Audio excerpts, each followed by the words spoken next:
Shmuel? I think right now the issue of abductions is a matter of serious national concern. And it's not just a matter of national concern, it's a matter of international concern. And we were yesterday with the families of two young men, Justice and Martin. These are very young fellows who disappeared in December. Their bodies have been missing. I mean, their bodies were discovered just the other day, yet they have been missing from December. We had been to court in terms of chasing the other young fellows who had disappeared. There were about 6 of them. You remember the team of Kina Kibet, Bill Mwangi, and the others. Muteti. These 5 were released eventually, but Steve Mbisi is still missing as we speak. That's a matter that we have been representing the families in court. And we will be going back again in February to ensure that the IG of police and the DCI and all those concerned are in court to either produce them dead or alive or face consequences. We were also following up on the Mulolongo 4, and unfortunately 2 were found dead, 2 are still missing. When we visited the city mortuary, it was a very, very moving experience. Meeting the families of these 2 young people, seeing their bodies. They were in a terrible state. And one of the bodies had been marked as a victim of drowning, but you could tell the fellow had been tortured and the body had decomposed. It was very, very, very sorry sight. But the other one had actually bullet wounds, meaning he had been murdered, and he had been marked as a victim of murder. So we have raised concerns about the city mortuary because it seems whenever we apply pressure in court, bodies just appear somewhere in the city mortuary. What concerned us most yesterday was that these bodies had been brought somewhere in December. Why had they been hidden all this time? On the day that the IG of police and DCI appeared in court, that was the day that they declared that the 2 bodies had been found. So we raised issues. Is the city mortuary being used as a dumping ground? Is there collusion between the police and the people of the city county in terms of hiding the bodies and releasing the victims whenever there is pressure in court? I think these are the matters that need to be investigated. We did call for a public a commission of inquiry that should be open and that should be all-inclusive, so that we get to the bottom of this matter. But we did also demand that the president, who himself in Homa Bay in December made a statement and a promise. It was a tournament where very many young people were, and it is in a region that has actually had the highest casualty of young people killed, both in the 2023 demonstrations and in the 2024 Gen Z revolution. He made a clear promise in broad daylight that abductions will stop, that all abductees will be released. As we speak, abductions are still going on, and many families are still missing their loved ones. So I want to say this to all who are listening, that I think there can't be something more important than this issue of abduction. There can't be anything more urgent than this. We cannot have a president commander-in-chief who is saying one thing, promising, and is not delivering, and whose government is saying we are clueless. We do not know who is abducting these people. This is what the IG of police is saying. This is what the DCI is saying. We are not involved as the police. Then who is abducting these young Kenyans? Who is killing these young Kenyans? And we have some buffoons in this government. You heard the broad-based brothers in Western saying, oh, some of these young men are abducting themselves. So we asked yesterday, so did Martin abduct and kill himself? Was it humanly possible for Justice to have abducted and killed himself? But it tells you how this government is trivializing this issue and that they are not taking the matter seriously. The president is busy going to protect Haitians from gangs, illegal gangs, and abductors, 12,000 kilometers away. He sent our officers there last year. He again sent a second contingent, yet he cannot protect his own citizens. He's very busy now in the DRC issue, where we can see Congolese young men, women being killed. But he thinks now as he wants to be the savior of the region, but he cannot save lives of young Kenyans who are being abducted and killed every day. So I think tonight, as we discuss, let us talk about this openly and know that we have a problem.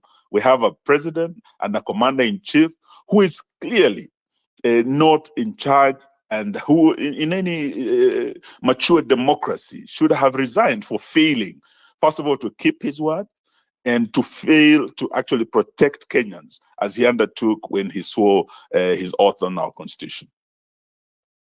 Wow. Wow. Yeah, thank you so much for mentioning that. And it's so unfortunate that what can we say about the county government of Nairobi, apart from the national government, because I know the city mortuary is under the county of government of Nairobi. So it means that, do you think that they're liable because they know what is happening in the city mortuary and other mortuaries within Nairobi County? What do you think that even the county government is serious about this adoption, or they are a part and parcel of it? Because body cannot lie in city mortuary where they get reports every day what is happening, the body that comes in and going out. Do you think that they didn't know all these things, Mheshimiwa? I believe, and I agree with the senator of Nairobi, Sifuna, because the senator himself said it yesterday, actually. If you look at his official tweet, Senator Sifuna said he believes the city county is complicit in these abductions, and they are facilitating, they're aiding and abetting in the abduction and killing of these young people by providing a dumping ground where bodies are hidden until the heat turns on. That's when a body appears. And even when we were at the city mortuary, what made us very suspicious was that there was a third body that at first had been removed, and they suspected it must have been one of the Mlolongo Four. But later on, they were told the body had again disappeared. So when we were there, they were saying, oh, it's in one of the cold rooms. So, and the family of these young people, you know, they had been there for 2 days waiting to see. The entries had been made. When we followed up, we're told that third body was yet to be traced. But also we're told there were some workers in the members of staff in the city mortuary who had actually revealed to the families that the bodies were there. I'm told there had been a move to suspend or transfer some of the staff. And even when we arrived, there was just a skeletal staff there, meaning some had been either moved and that speaks to a cover-up. So we must say that, and this is what we said there, that Governor Sakaja needs to speak to this issue. His senator has said it. We as the opposition leaders have said it, and he must answer. He must clear himself and his government whether they are complicit in this, whether they are actually in collusion with the police to be hiding bodies here, abducting young children, killing them after torturing them, then dumping them in this facility.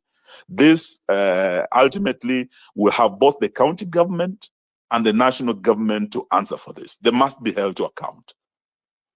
Wow. Thank you so much. For those who are joining, thank you so much. Welcome to the Pressure Point. We are here with the Honorable EUGINE WAMALWA today. We are discussing about the abduction, and that we are asking those questions. Abdi, you have a question? Yes, I do have a follow-up for Honorable EUGINE WAMALWA. I think he was been very vocal about the human rights violations.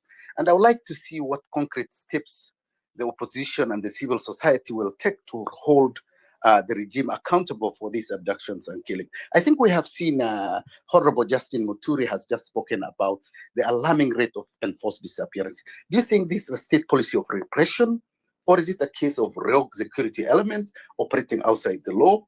The other thing is about President Ruto promised in Homa Bay to end this abduction. What do you think is preventing him from fulfilling this commitment?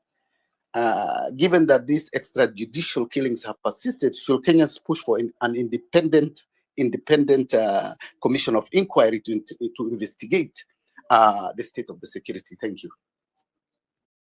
I think I would like to say that it is a political decision that has been made. When the Gen Zs came out on the 25th of June and actually entered parliament, and symbolically they seized their power, they took back their power, which under Article 1 they're allowed to do, because this is delegated authority, and the sovereign power rests with the people. And they have only donated that power to parliament. They've only donated that power to the executive and to the judiciary. So when this parliament is captured and they are doing Ruto's bidding instead of representing the people and oversighting the executive, and they've now chosen to go into bed with the executive, the people had the right to go and say, no, enough is enough. Since you are not representing us, passing all these hash taxes, these bills, 2023, we came out as Azimio, demonstrated. They say, let's go to Bomas and talk. The issue of cost of living was the single most important issue for that dialogue, national dialogue we had. Yet, when we concluded our dialogue at Bomas, you find that what was given more weight were the political issues that really served the interests of the political class, matters of positions, sharing of positions. And you could remember the memorandum Ruto had given to Parliament. There were three key issues. He said, we want to create the office of the leader of opposition. We create the office of the prime cabinet secretary. Mudavadi's position to be entrenched into law, because so far he's been a ghost worker. His office is not really in the constitution. Then also creation of more positions for women to address the third gender rule. So when we were at Bomas, these were the issues given most weight. And when it came to the cost of living, they refused to drop any levies, to reduce any taxes. And I remember I said this to them. We were 10 members of that committee. I told them, if you are not going to address the Wanjiku issue, which is the cost of living, people didn't go to the streets. These young Kenyans didn't die because of Mudavadi's office, or WAMALWA or Raila to be given offices by Ruto or Ruto's government. It was about the cost of living, when everything went bottom up. With these new policies they put in place, doubled VAT on fuel from 8% to 16%, everything went up. And you can see from last year, from 2023 finance bill, 2024 finance bill, everything has gone bottom up. Many families cannot make ends meet. The taxes keep going higher and higher. And when the young people came out to protest, they were killed. So it is a policy made to suppress and to actually intimidate and silence. They would never want to see the Gen Zs come out again as they did on the 25th of June. And effectively, they impeached this parliament, they impeached this government. So the issue of legitimacy still hangs over Ruto's head and over Wetangula's head as the Speaker of the House, because Wetangula himself left that parliament in an ambulance. Those MPs were running because the owner, Wenyinchi, walikuwa wamefika. So literally, what they have been doing is trying to suppress the young people, that this never happens again. And unfortunately, they've gone too far. If you look at the number of young people who have been killed, those who are still missing, and the impunity of this system to continue abducting people, even after the outro nationally and internationally, it tells you they are not going to back down. So we must start now looking at another way of addressing this issue. And I agree that one way of doing it is the legal path that we have taken. And we have been in court severally with the families, exerting pressure for them to release those who have been found. It's been out of pressure, sheer pressure. For them to release the remaining, we must keep the only language this government understands is pressure, and we must maintain it both inside the courts, but we must also bring it back to Parliament. We must put pressure on our parliamentarians. When Parliament resumes, they must adjourn to discuss the issue of abductions as a matter of national importance. So all of us should put pressure on our MPs even as they come back, though we know they have been totally captured by the executive. They're doing the bidding of William Ruto instead of the citizens. But we must not give up. Let's maintain the pressure, but also we must look at other alternatives. I think the alternative I'm talking about is if Parliament fails, the courts fail, the only alternative left is for the people to go back to the streets. It is through the streets that we are able to get them to drop that finance bill. It's through the streets that we are able to get them to actually dissolve that cabinet. It's through the streets that Ruto came out of that expensive jet and started flying Kenya Airways. It's the power of the people. They say the power of the people is greater than the people in power. I think that might be the only alternative left, even as we're putting pressure in court, as we intend to put pressure in parliament. We must know that that alternative must still remain open, because anyone with a pay slip in Kenya today is hurting. Those who are thinking this matter, the Gen Zs were fighting for in June, did not really matter. From October, when they now started hitting the pay slip, we started the deduction 1.5 housing levy, the deductions 2.75 SHA. Now, from October, the pay slip has shrunk. This February, as the new NSSF rates now hit again, that is going to shrink further. Then we have the Finance Bill 2025 in the works. As we approach June, I think we must start preparing the 25th of June as a day of revolution that must be made a national holiday through pressure, that those in parliament, even as they start, because the process has begun, even as they process the Finance Bill 2025, let them know that the people are watching. But we must not remain silent, even if they try to abduct and kill and silence those that they have. They cannot silence all of us. So that pressure must remain, and that alternative is the ultimate weapon left for the people. Thank you so much, Mheshimiwa. I want to ask one question, then I open it to the people to ask. I know that there's several questions. I want to ask, I've seen you even this week, that sending, I saw you in court, still following the Adani case and everything. What is happening with Adani? I thought that the president said that it is now it is now cancelled and there's no deal anymore. You can't take Ruto's word. I mean, this is a man who lies about everything, including a serious issue such as abductions. He lied in Homa Bay last year, because soon after he left Homa Bay, more people were abducted. More people have been killed since he left Homa Bay. And he's so busy doing other things, keeping peace in DRC and Haiti, but people are still being killed in Kenya. Does Ruto's word mean anything? I don't think so. So I think that is the main problem. And even with Adani, yes, we went to court, and you remember he was very determined to go on. I don't know if you can hear me. Yes, Mheshimiwa, I can hear you very well. He was determined to go on with Adani deals until the pressure came to bear through court, and eventually the deals were cancelled. As we speak, we were in court on the 29th. And we insisted that the evidence of the cancellation must be placed.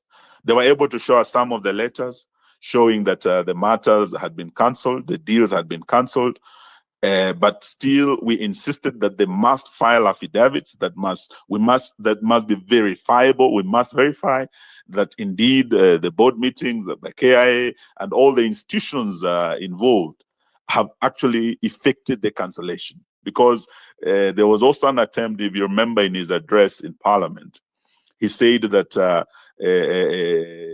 though this can be cancelled, but there is still onboarding allowed by the law. And that is something that we're also watching. So we will be going back again for further hearing of the Adani case, basically to confirm the cancellation. And once we have evidence, the affidavits and the actual cancellation, we'll be able to share with Kenyans openly. So that is where we are. But other matters that, he promised at Bomas, that NADCO report, I remember I told him, unless the cost of living issue is addressed, it will come back to bite us. I was the only one who didn't sign that report, and I told them if we let Kenyans down on this issue, it will come back to bite us. I can tell you tonight, with a lot of regret, that we let Kenyans down in Bomas. Had we actually done what was right, all these young people who came out and died in June wouldn't have died. But we said, we are not going to change anything. We'll only address the issue of positions, but not the cost of living. And we have lost many lives as a result of these decisions. Someone must be held to account, and that person is none other than William Ruto.